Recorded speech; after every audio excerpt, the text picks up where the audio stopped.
আছে তোমাদের সপ্তম শ্রেণীর যে গণিত পরীক্ষাটি রয়েছে সেই গণিত পরীক্ষার খ বিভাগের ঘ নাম্বার, ওম নাম্বার এবং চ নাম্বার এই তিনটি প্রশ্নের সঠিক উত্তর আমরা করতে চলেছি।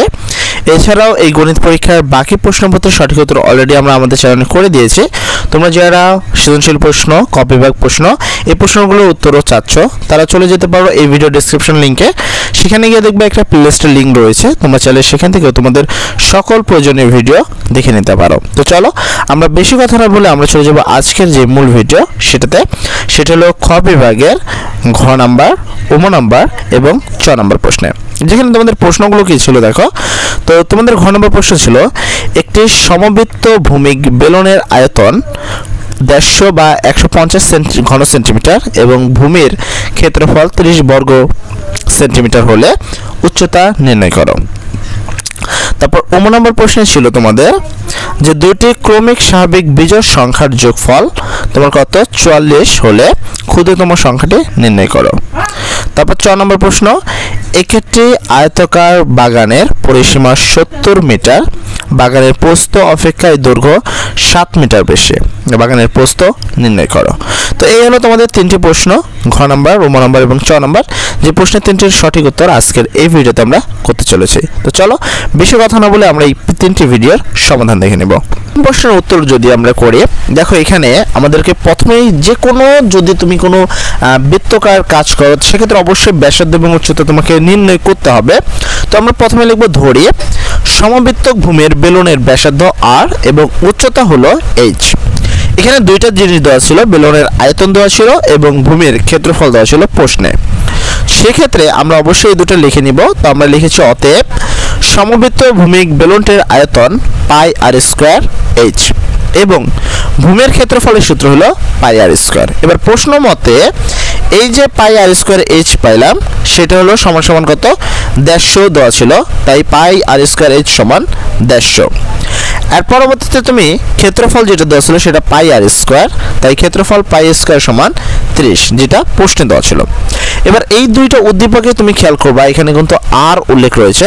আর আমরা সচরাচর সকল সমীকরণে বলে থাকি যে দুইটি সমীকরণ একই চিহ্ন হলে তাকে বিয়োগ করতে হয়, দুইটা সমীকরণ বিপরীত চিহ্ন হলে তাকে যোগ করতে হয়, আর অঙ্কে যদি r উল্লেখ থাকে সেক্ষেত্রে তাকে ভাগ করতে হয়। তাই এই সমীকরণ দুইটিতে কিন্তু r উল্লেখ রয়েছে, তাই এই দুটো সমীকরণকে আমরা ভাগ করব। তাই এখানে বলা হয়েছে 1 নংকে 2 নং দ্বারা ভাগ করে পাই। 1 নং এর লেফট হ্যান্ড সাইডে ছিল পাই r স্কয়ার h এবং 2 নম্বরে ছিল পাই r স্কয়ার, তাই আমরা 1 নম্বরে লিখেছি পাই r স্কয়ার h আর নিচে লিখেছি পাই r স্কয়ার। পাই r স্কয়ারের মান ছিল 150, তাই হলো 150, আর এটার মান ছিল 30, তাই হলো 30। উপরের পাই নিচের পাই কাটা, উপরের পাই স্কয়ার আর স্কয়ার কাটা, তাহলে রইল কি শুধু h, তাই আমরা এখানে লিখেছি h। এখানে উপরে 0 নিচে 0 কাটা, 3 দ্বারা যদি আমরা 15 কাটে তাহলে হয় 5, অর্থাৎ আমরা h সমান সমান কত পেলাম 5 উত্তর। সেক্ষেত্রে আমরা লিখব অতএব নির্ণয় সমবৃত্তক ভূমির বেলনটির উচ্চতা হবে 5 সেন্টিমিটার। এই ছিল তোমাদের ঘ নাম্বার প্রশ্নের সঠিক উত্তর। এরপরে চলো আমরা ওম নম্বর প্রশ্নের সঠিক উত্তরটি দেখে নেব। 2 নম্বর প্রশ্নের প্রথমে আমরা লিখে নিব ধরি ক্রমিক স্বাভাবিক বিজোড় সংখ্যা দুটি হলো x এবং x plus y, x plus 2। এবার প্রশ্ন অনেকের আসতে পারে যে আমরা প্রথম সংখ্যাটা বুঝলাম যে x নিব, কিন্তু পরের সংখ্যাটা যে x প্লাস 2 নিব বা কেনই বা নিব। সেক্ষেত্রে আমি তোমাদের একটু এই জায়গাটা একটু খেয়াল করতে চাই। ক্রমিক স্বাভাবিক বিজোড় সংখ্যা, ক্রমিক মানে হলো পরপর যে সংখ্যাগুলো থাকে। স্বাভাবিক বিজোড়, বিজোড় তো আমরা বুঝি, যেমন দেখো নর্মাল ভাবে 1 হলো 1, তারপর ক্রমিক যদি বিজোড় সংখ্যা ধরো 1 এর পর হয় 3, তারপর বিজোড় সংখ্যা ধরলে হয় 5। তুমি একটু খেয়াল করো এই দুইটা সংখ্যার মধ্যে সবসময় পার্থক্য কত থাকে 2, তার মানে এই 1 এর সাথে যদি তুমি এই 2 যোগ করো তাহলে কিন্তু এই 3 সংখ্যাটা পাবা। সেম ভাবে এই দুইটার মধ্যে কিন্তু পার্থক্য রয়েছে 2, অর্থাৎ তুমি যদি এই 3 এর সাথে এই 2 কে যোগ করো তাহলে কিন্তু তুমি 5 পাবা। অর্থাৎ প্রত্যেকবার পরবর্তী বিজোড় যে সংখ্যাটি রয়েছে সেটা পূর্বের তুলনায় 2 বেশি। তাই এখানে লেখা আছে ধরি ক্রমিক স্বাভাবিক বিজোড় সংখ্যা একটি x, তাহলে অপরটি অবশ্যই x প্লাস 2। এবার প্রশ্ন মতো তারা বলছিল, প্রশ্নে বলা হয়েছিল যে স্বাভাবিক জোড় সংখ্যার যোগফল হবে 44। সেক্ষেত্রে আমরা লিখেছি প্রশ্ন মতে প্রথম সংখ্যা x, তাই x যোগফলের কারণে প্লাস, দ্বিতীয় সংখ্যা হলো x প্লাস 2, তাই এখানে লেখা হয়েছে x প্লাস 2 সমান সমান আমরা বলে দিয়েছে যোগফল হবে 44, তাই আমরা এখানে লিখেছি 44। এখানে একটা x রয়েছে, এখানে একটা x রয়েছে, তাহলে একটা আর একটা x কয়টা হলো দুইটা x, তাই এখানে লেখা হয়েছে 2x প্লাস 2 ছিল, এই হলো এখানে প্লাস 2 সমান সমান 44 ছিল, এখানে সমান সমান 44। এবার এখানে 2x ছিল, সেই 2x আমরা এখানে লিখব।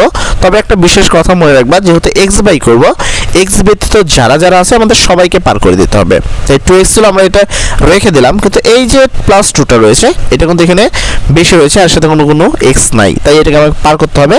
এখানে এই পাশে যেহেতু এটা প্লাস আকারে আছে, তাহলে এই পাশে আসলে অবশ্যই সেটা মাইনাস আকারে হবে। তাই এখানে দেখো লেখা আছে 2x, এখানে এটা তো এই পাশে চলেই আসছে, তাই সমান সমান 44 ছিল আগে থেকে 44, আর এইটা এখানে প্লাস ছিল, এটা এখানে আসলে মাইনাস, তাহলে 2x, আর যদি 44 থেকে আমি 2 বাদ দিই তাহলে হয় 42।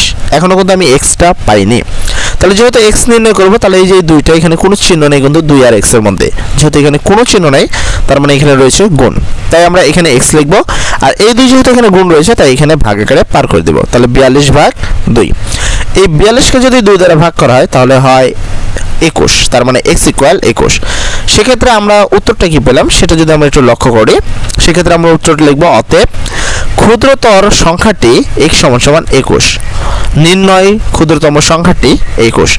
এই হলো তোমাদের নম্বর প্রশ্নের সঠিক উত্তর। যদি এখন পর্যন্ত প্রশ্নটি বুঝতে পারো এবং বুঝতে তোমার কোনো সমস্যা না হয় তাহলে তাড়াতাড়ি ভিডিওতে একটি লাইক করে ফেলো। কি হয়েছে? আয়তাকার বাগানের পরিসীমা দেওয়া ছিল, যেটা ছিল 17 মিটার, এবং বাগানটির দৈর্ঘ্যের প্রস্থ হবে দৈর্ঘ্য 7 মিটার বেশি। ঠিক আছে, বাগানটির প্রস্থ নির্ণয় করতে হবে। সেক্ষেত্রে আমরা উত্তরে যেভাবে লিখতে পারি, আমরা শুরুতেই লিখব যে ধরি আয়তাকার বাগানটির প্রস্থ x মিটার, অতএব আয়তাকার বাগানের দৈর্ঘ্য হবে কত? প্রস্থের থেকে 7 বেশি, তাই প্রস্থ হলো x, তাই x বেশি, তাই প্লাস 7 যেহেতু তাই 7, x প্লাস 7 মিটার। এবার ওরা বলছিল যে পরিসীমা সমান 70 মিটার, তাহলে অবশ্যই আমাদের পরিসীমা নির্ণয় করতে হবে, তাই আমরা লিখেছি পরিসীমা সমান সমান, আমরা পরিসীমার সূত্র জানি 2 ইন্টু দৈর্ঘ্য প্লাস প্রস্থ, এখানে 2 ব্র্যাকেট দেওয়া হয়েছে, দৈর্ঘ্য হলো x, এখানে x প্লাস 7, তাই দৈর্ঘ্য হলো x প্লাস 7 প্লাস প্রস্থ হলো x, তাই হলো x। এবার তুমি যদি খেয়াল করো, এখানে একটা x রয়েছে, এখানে একটা x রয়েছে, তাহলে কয়টা x হলো? দুইটা, তাই এখানে 2x প্লাস 7 ছিল প্লাস 7, তাহলে আমরা পেলাম কি 2 ইন্টু 2x প্লাস 7 মিটার। এবার আমরা চলে আসবো প্রশ্ন মতে, এটা তো আমাদের মতে পরিসীমা হচ্ছে 2 ইন্টু 2x প্লাস 7, কিন্তু প্রশ্নের মতে কিন্তু সেটা 70 মিটার, তাই আমরা এখানে বলবো প্রশ্ন মতে 2 into 2x plus 7 equal 70 metre. এখান থেকে x এর মান নির্ণয় করতে হবে, তাহলে সেই একই কথা যে যার মান তুমি নির্ণয় করতে চাও তাকে রেখে বাকি সবাইকে পার করে দিতে হবে, তার মানে এখানে x কে রেখে বাকি সবাইকে পার করতে হবে।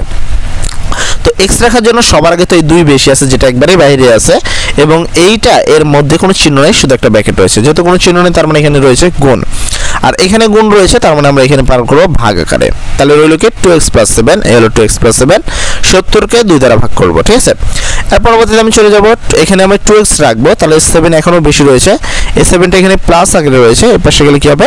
মাইনাস, তাই আমরা এখানে 2x লিখলাম সমান সমান 70 কে 2 দ্বারা ভাগ করলে হয় 35, এটা প্লাস ছিল, এটা আসলো মাইনাস।